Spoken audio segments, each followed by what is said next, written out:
Hello everyone. आज तर दही संपली होती म्हणून मी तनुकीला स्पेशली दही घ्यायला गेली होती, कारण की ती जेवली नव्हती. आणि हा राणा माझ्या मागे लागला होता, बाई तू तिला जेवण दे, तू मला पण जेवण दे. सो मग मी त्याला पण दिलं आणि मग मी गेली भाजीपालासोबत डील करायला. पण नाही, मी फक्त दही घेतली. दही घेऊन मी गपचूप घरी आली आणि मग मला जायचं होतं बाहेर. मग मी बाहेर गेली, शालीमारला जायचं होतं मला, मेरे बहीण लोक सोबत. मग शालीमारला गेली आणि मी व्हिडिओ काढत होती की हे लोकला टाईमपास करते, मी गाडीवर बसून काय करू. मग मी पेट्रोल पण टाकलं.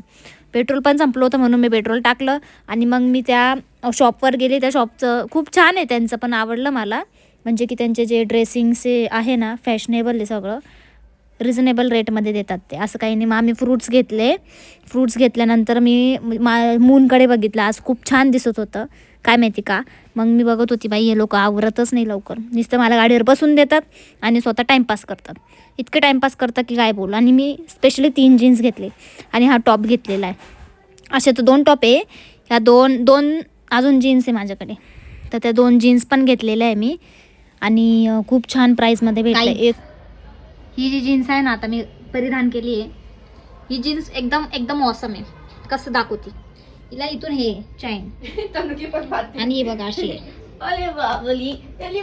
कारण की ना याच्यामध्ये ना व्हाईट कलरचे शूज घालायचे, खूप छान दिसते. व्हाईट कलरचे शूज मस्त दिसते एकदम. आणि ना ओपन ठेवायची ही जी चैन आहे ना, ही ओपन ठेवायची. पप्पा दाखवते पप्पाची रिॲक्शन. पप्पा सांगा आता कशी आहे. याच्यावर व्हाईट शूज घालायचे. थोडीशी हाईट असते ना, मग ती चैन अजून वर दिसली असते. पण आम्ही छोटो. सो एवढं मी घेतलेलं आहे जीन्स वगैरे. आजसाठी एवढंच. Bye guys, thank you for watching.